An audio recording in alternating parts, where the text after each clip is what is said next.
कल्पना कीजिए, आप किसी नदी में तैर रहे हैं। पानी की लहरें लगातार आपको आगे की ओर ले जाना चाहती हैं, लेकिन डर के कारण आप किनारे की एक टहनी को कसकर पकड़े हुए हैं। हाथ कांप रहे हैं, सांसें तेज हो रही हैं और दिल में यह भ्रम बैठा है कि अगर आप छोड़ देंगे तो डूब जाएंगे। लेकिन सच तो यह है कि पकड़ ही आपको थका रही है, डुबो रही है। जीवन भी कुछ ऐसा ही है। हम सब अपनी ही जिद और नियंत्रण की कोशिशों में उलझे रहते हैं। हम सोचते हैं कि सब कुछ अपने हिसाब से चलाना ही सुरक्षा है, जबकि असलियत यह है कि यही कोशिशें हमें जीवन की असली धारा से दूर कर देती हैं। हर इंसान किसी न किसी रूप में इस संघर्ष से गुजर रहा है। कोई अपनी नौकरी के तनाव से जूझ रहा है, कोई रिश्तों के उलझाव से, कोई भविष्य की चिंता से। हम सब जीवन के महासागर को पार करने के लिए छोटे छोटे नावें बनाते हैं, कभी चालाकी से, कभी अधिक सोचकर, कभी नियम कायदों में उलझकर। लेकिन थकावट वहीं रहती है, क्योंकि हम भूल जाते हैं कि जीवन नावों से नहीं बल्कि प्रवाह के साथ बहने से पार होता है। प्राचीन चीन के महान संत लाओ तजु ने इस रहस्य को गहराई से समझा था। उन्होंने कहा कि जीवन किसी युद्ध भूमि की तरह नहीं है जिसे जीतना है, बल्कि एक नदी की तरह है जिसमें बहना है। देखिए, तारे अपनी जगह पर घूमते हैं, नदियां बिना हिचकिचाहट के बहती हैं, पेड़ बिना योजना बनाए फूलते फलते हैं, जंगल बिना किसी प्रयास के सांस लेते हैं। पूरी सृष्टि एक लय में नृत्य कर रही है, और इस विराट लय में अकेला इंसान ही है जो विरोध में तैरता है, जो अपने ही बनाए बोझों में दबकर थक चुका है। अगर आप गौर से सोचें तो पाएंगे कि थकान सिर्फ काम से नहीं आती, बल्कि उस पकड़ से आती है जिसे हम छोड़ने से डरते हैं। यही वह अदृश्य जंजीरें हैं जो हमें रोकती हैं, और यही जंजीरें हमें धीरे धीरे डुबो देती हैं। लेकिन इस कहानी में एक आशा है, एक वादा है। यह सिर्फ विचारों की किताब नहीं, बल्कि आत्मा पर दस्तक देने वाला संदेश है। इसमें हम उन 6 जंजीरों को देखेंगे जो हमें बांधे हुए हैं, और ये जानेंगे कि उन्हें तोड़ने के बाद जीवन किस तरह सरल और हल्का हो सकता है। आपको यह सुनकर शायद लगे कि यह सब केवल दार्शनिक बातें हैं, लेकिन सच्चाई यह है कि यह संघर्ष हर घर, हर दिल, हर नींदहीन रात की हकीकत है। कोई भी जो थक चुका है, जो हर दिन खुद को टूटा हुआ महसूस करता है, उसके लिए यह यात्रा जरूरी है। यह यात्रा हमें केवल सोचने के लिए नहीं, बल्कि जीने के नए तरीके की ओर बुलाती है। तो आइए हम साथ में उस नदी के किनारे खड़े हों। अब तक हम किनारे की टहनी पकड़े हुए थे, डरते थे कि छोड़ेंगे तो डूब जाएंगे। लेकिन इस कहानी की शुरुआत इसी साहस से होती है, पकड़ छोड़ने के साहस से। आगे की राह में हम एक एक कर उन जंजीरों को पहचानेंगे और तोड़ेंगे, और शायद वहीं से हम सच्चे अर्थों में जीना सीखेंगे। पिछले हिस्से में हमने देखा कि जीवन की धारा के साथ बहने के बजाय हम कैसे पकड़ में उलझकर थक जाते हैं। अब आइए उस पहली जंजीर को पहचानें जो हमें इस बहाव से रोकती है, और यह जंजीर है हमारा अहंकार, हमारी पहचान, जो बाहर से सुनने में बहुत सुंदर लगती है, लेकिन भीतर से एक सुनहरी कैद खाना है। सोचिए, अगर मैं आपसे पूछूं आप कौन हैं, तो आपका पहला उत्तर क्या होगा? शायद आप कहेंगे मैं एक डॉक्टर हूं, या मैं इंजीनियर हूं, या मैं किसी का बेटा, किसी की मां हूं। कोई कहेगा मैं अमीर हूं, कोई कहेगा मैं संघर्षरत हूं। पर क्या यही हम हैं? यही असली पहचान है हमारी, या यह सब तो समाज द्वारा चिपकाए गए वो स्टिकर हैं जिन्हें हमने अपनी आत्मा समझ लिया है? हमारी जिंदगी में हर कोई हमें लेबल देता है। परिवार कहता है ये मेरा बेटा है, मेरी बेटी है।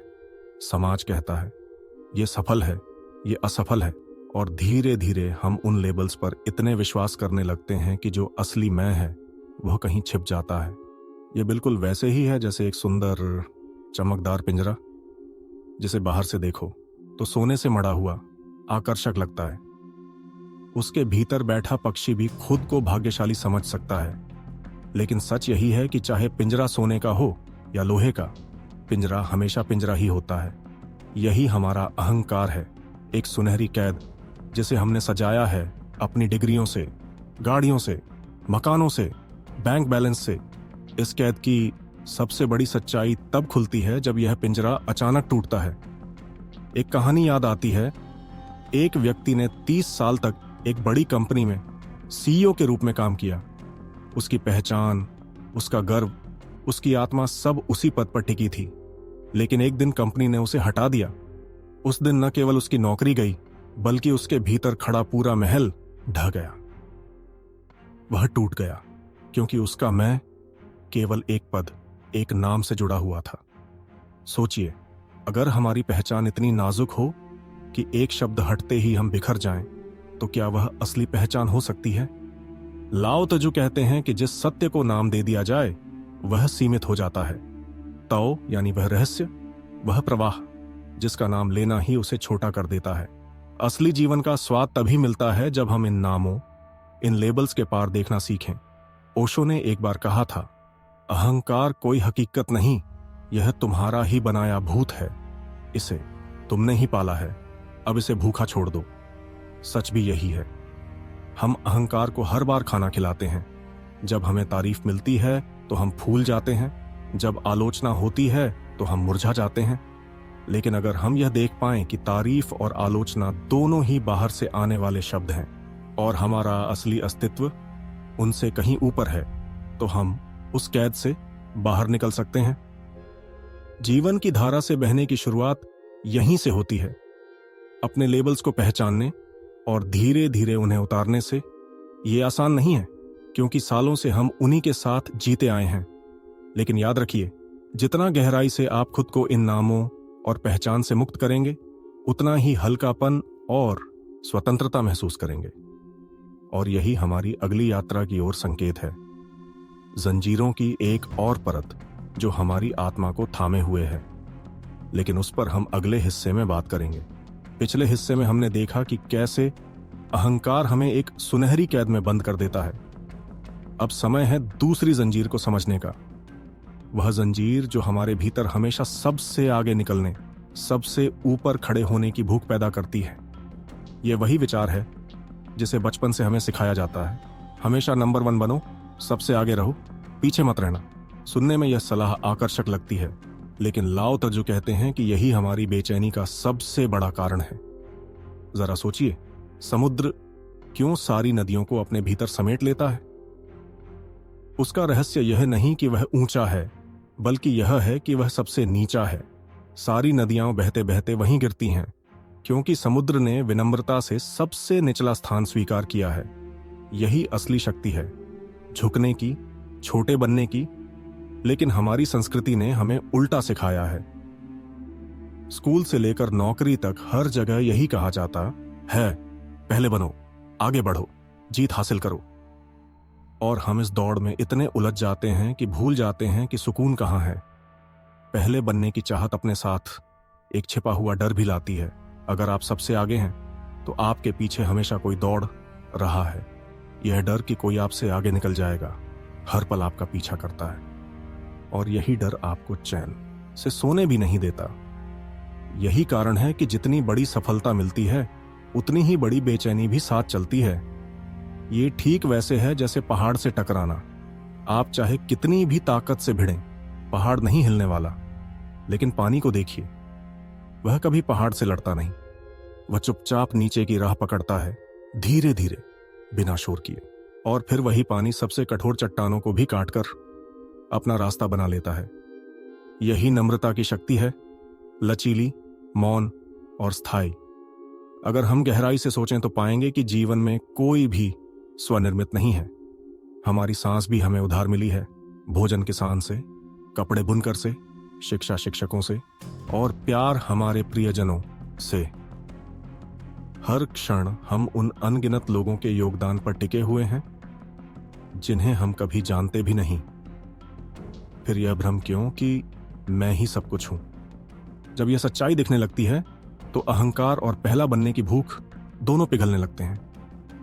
आज रात आप बालकनी में खड़े होकर लोगों को देखिए, बिना यह जाने कि कौन अमीर है, कौन गरीब, कौन पढ़ा लिखा है, कौन अनपढ़। बस उन्हें इंसान की तरह देखिए, चलते फिरते, हंसते, बातें करते। तभी समझ आएगा कि असली पहचान हमारे लेबल्स से कहीं गहरी है। और वहां न कोई पहले है न कोई आखिरी, सब एक ही धारा के हिस्से हैं। याद रखिए, सबसे आगे दौड़ने वाला धावक हमेशा अकेला होता है। उसकी सांसें भारी हैं, उसकी नजर पीछे वालों पर टिकी है, लेकिन जो इंसान सबके साथ चलता है वह अकेला धावक नहीं बल्कि एक कारवां बन जाता है। और जीवन का असली आनंद अकेले शिखर पर खड़े होने में नहीं बल्कि कारवां के साथ चलने में है। तो आइए इस दूसरी जंजीर को भी पहचानें, हमेशा आगे निकलने की उस बेचैन इच्छा को। क्योंकि जब हम झुकना सीखते हैं, छोटे होना स्वीकार करते हैं, तभी हम सबसे बड़े बनते हैं। पिछले हिस्से में हमने देखा कि सबसे आगे निकलने की दौड़ हमें कैसे थका देती है और कैसे झुकना ही असली शक्ति है। अब आइए तीसरी जंजीर को पहचानें। यह है अधीरता की जंजीर, वह बेचैनी जो हमें हर चीज तुरंत पाने पर मजबूर करती है। यह बीमारी शायद आज की पीढ़ी की सबसे बड़ी बीमारी है। हमें सब कुछ अभी चाहिए, पैसा, प्यार, सफलता, नाम, और अगर वह तुरंत न मिले तो मन में खींच और दिल में हताशा भर जाती है। जरा अपने चारों ओर देखिए, हमारी जिंदगी अब 15 सेकंड की रील्स जैसी हो गई है। अंगुली ऊपर कीजिए और नया दृश्य सामने, पसंद नहीं आया तो तुरंत नेक्स्ट। हम भूल गए हैं कि जीवन कोई रील नहीं बल्कि एक लंबी मैराथन है। इसमें ठहराव है, रास्ते हैं, मोड़ हैं, लेकिन हम सब स्प्रिंट दौड़ रहे हैं, थक रहे हैं, गिर रहे हैं। यही अधीरता है। बीज बोकर अगले ही दिन मिट्टी खोदकर देखना कि अंकुर निकला या नहीं, पर बीज को अपनी गति चाहिए, अपनी रथु चाहिए। उसे जब समय मिलेगा तभी वह फूटेगा। लाओ त्जू ने इस बेचैनी के विपरीत एक शब्द दिया था, वू वेई, यानी सहज कर्म। इसका अर्थ है ऐसा कर्म जिसमें हम जीवन की धुन के साथ इतने जुड़े हों कि काम हमारे हाथों से नहीं बल्कि हमारे भीतर से बहता हुआ हो। जैसे कोई संगीतकार जब साज बजाता है तो लगता नहीं कि वह खुद बजा रहा है, संगीत मानो उसके भीतर से बह रहा है। जैसे कोई नर्तकी जब नृत्य करती है तो लगता है कि वह नृत्य नहीं कर रही बल्कि नृत्य उसके माध्यम से घटित हो रहा है। यही वो वही है जब संघर्ष नहीं केवल प्रवाह होता है। हमारी अधीरता का सबसे अच्छा उदाहरण है नींद। आपने गौर किया होगा, जितना ज्यादा आप सोने की कोशिश करते हैं उतना ही नींद दूर भागती है। आप करवटें बदलते रहते हैं, आंखें बंद करते हैं, लेकिन नींद नहीं आती। लेकिन जिस क्षण आप प्रयास छोड़कर अपने आप को बिस्तर पर ढीला छोड़ देते हैं, नींद स्वयं उतर आती है। नींद को भी दबाव पसंद नहीं। वही बात जीवन पर भी लागू होती है। जितना आप चीजों को खींचने, धकेलने की कोशिश करेंगे, उतना ही वे दूर भागेंगी। लेकिन जब आप विश्वास करके छोड़ देंगे, तब वे अपने सही समय पर आपके पास आएंगी। व्यापार की दुनिया में भी यही सच है। सफलता का भी अपना मौसम होता है। अगर आप फल को पकने से पहले तोड़ लेंगे तो वह खट्टा होगा। उसी तरह अगर आप सफलता की दौड़ में शॉर्टकट अपनाएंगे तो बाहर से वह चमकेगी लेकिन भीतर से खोखली होगी। यही कारण है कि कई लोग तेजी से ऊपर चढ़ जाते हैं लेकिन उतनी ही तेजी से नीचे भी गिर जाते हैं। जीवन का नियम है, जो धैर्य रखेगा वही स्थायी फल पाएगा। इस जंजीर को तोड़ने का तरीका है खुद को जीवन की धारा के साथ लयबद्ध करना। अधीरता हमेशा आपको यह कहेगी, जल्दी करो, अभी चाहिए, लेकिन धैर्य फुसफुसाकर कहेगा, समय अपना काम कर रहा है, तुम बस प्रवाह में बने रहो। याद रखिए, जीवन कोई दौड़ नहीं जहां पहले पहुंचना ही सब कुछ है। यह तो एक लंबी यात्रा है जहां हर कदम का अपना आनंद है। जो इस यात्रा को समझ गया उसके लिए अधीरता की जंजीर टूट गई और उसके बाद ही वह वो वे की सहजता का अनुभव कर सकता है। पिछले हिस्से में हमने अधीरता की जंजीर को पहचाना और सीखा कि जीवन को धैर्य के साथ स्वीकारना ही हमें प्रवाह की सहजता देता है। अब आइए चौथी जंजीर की ओर बढ़ते हैं, वह जंजीर जो बदलाव के डर से हमें जकड़े रखती है। लाओ त्जू की एक गहरी बात है, नई शुरुआत अक्सर दर्दनाक अंत के रूप में आती है। यह वाक्य सुनने में सरल लगता है, लेकिन इसमें जीवन की सबसे गहरी सच्चाइयां छिपी हैं। हम मनुष्य स्थिरता से प्रेम करते हैं। हमें जो परिचित है, जो जाना पहचाना है, उसी से चिपके रहना पसंद है।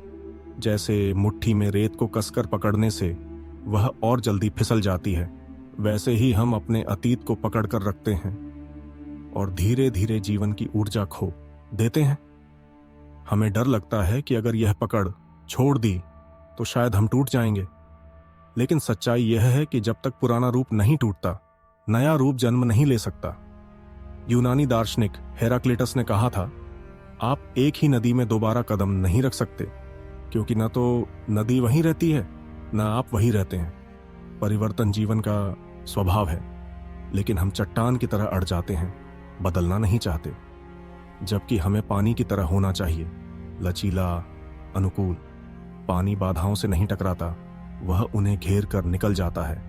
कभी बर्फ बनता है, कभी भाप, और यही उसका रहस्य है कि वह हर रूप में बह सकता है। जरा एक कहानी पर ध्यान दीजिए। एक व्यक्ति जिसने 30 साल तक एक ही नौकरी की, अचानक एक दिन निकाल दिया गया। उसके लिए यह सबसे बड़ा सदमा था। रातें रोते हुए बीती, क्योंकि उसकी पहचान, उसका गर्व सब उस नौकरी से जुड़ा था। लेकिन कुछ महीनों बाद उसे विदेश में नया अवसर मिला। शुरुआत में डर था, भाषा का, संस्कृति का, असुरक्षा का। लेकिन जब उसने साहस दिखाया, जीवन ने उसके लिए नए द्वार खोल दिए। वह समझ पाया कि अगर पुराना अध्याय बंद न होता तो यह नया अध्याय कभी शुरू नहीं होता। यही बात रिश्तों पर भी लागू होती है। जब कोई संबंध खत्म होता है तो हम टूट जाते हैं, अतीत को पकड़कर जीते रहते हैं। लेकिन अगर हम हिम्मत करके उस दरवाजे को बंद न करें तो अगला दरवाजा कभी नहीं खुलता। अतीत से चिपककर हम भविष्य को खो देते हैं। प्रकृति भी यही सिखाती है। एक बीज को पेड़ बनने के लिए पहले अंधेरी मिट्टी में दफन होना पड़ता है, उसकी कठोर खोल को टूटना पड़ता है। यह टूटना आसान नहीं होता, पर उसी टूटन से जीवन की नई कोंपल निकलती है, जो धीरे धीरे विशाल वृक्ष बन जाती है। बीज अगर अपने पुराने रूप से चिपका रहता तो कभी वृक्ष न बन पाता। जीवन का हर अंत वास्तव में एक वेश बदलकर आई हुई नई शुरुआत है। हम केवल वही देखते हैं जो खो गया, लेकिन जो आने वाला है उसे देखने का साहस कम ही लोग रखते हैं, और जो यह साहस दिखाते हैं वही जीवन की असली गहराई को छू पाते हैं। तो आइए इस चौथी जंजीर को पहचानें, क्योंकि जब हम अंत को भी जीवन का हिस्सा मानकर स्वीकार कर लेते हैं, तभी हम नए जन्म, नए अवसर और नए प्रवाह का स्वागत कर पाते हैं। हमारी इस यात्रा की अगली कड़ी हमें एक ऐसे सत्य के करीब ले जाती है जिसे हम सब जानते तो हैं, पर जीने से कतराते हैं, संतोष का क्रांतिकारी महत्व। आज का समय हमें लगातार यही सिखाता है कि और ज्यादा चाहिए। इंस्टाग्राम स्क्रॉल कीजिए तो लगेगा कि किसी का जीवन मालदीव की रेत पर बसा है तो किसी की शाम पेरिस की रोशनी में ढली है। हम अपनी साधारण सी कॉफी को फीका मान लेते हैं क्योंकि तस्वीरों में किसी और की कॉफी ज्यादा खूबसूरत लग रही होती है। यह तुलना का खेल हमें एक ऐसे चक्र में फंसा देता है जहां चाहे जितना पालो, दिल कभी भरता नहीं। सोचिए, जब कोई इंसान 1 करोड़ कमा लेता है तो उसका मन तुरंत अगले लक्ष्य पर टिक जाता है। अब 10 करोड़ चाहिए, और जिसने 10 करोड़ पाए वह 100 करोड़ की गिनती में खो जाता है। यह दौड़ कभी खत्म नहीं होती, क्योंकि इसका कोई फिनिश लाइन है ही नहीं। यही वह अंतहीन ट्रेडमिल है जिस पर हम सब अनजाने में दौड़ते रहते हैं, थकते रहते हैं, पर पहुंचते कहीं नहीं। गीता में भी यही बताया गया है। इच्छा से क्रोध जन्म लेता है, क्रोध से मोह, मोह से स्मृति भ्रमित हो जाती है, और भ्रम से जीवन का पतन होता है। यह केवल धार्मिक वाक्य नहीं, बल्कि जीवन का मनोविज्ञान है। जितना ज्यादा हम मुझे और चाहिए के जाल में फंसते हैं, उतना ही हम अपने भीतर के चयन को खोते जाते हैं। लेकिन संतोष का मतलब यह नहीं कि आप आलसी हो जाए या महत्वाकांक्षा छोड़ दें। इसका असली अर्थ है गहराई से आभारी होना। यह पहचानना कि आपके पास पहले से ही कितना कुछ है।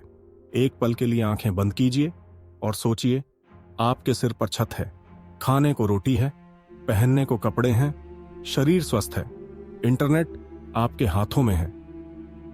दुनिया के करोड़ों लोग इन बुनियादी चीजों के लिए तरस रहे हैं और आप इन्हें सहज ही भोग रहे हैं। क्या यह किसी खजाने से कम है? हमारा दिमाग अक्सर एक ही गलती करता है।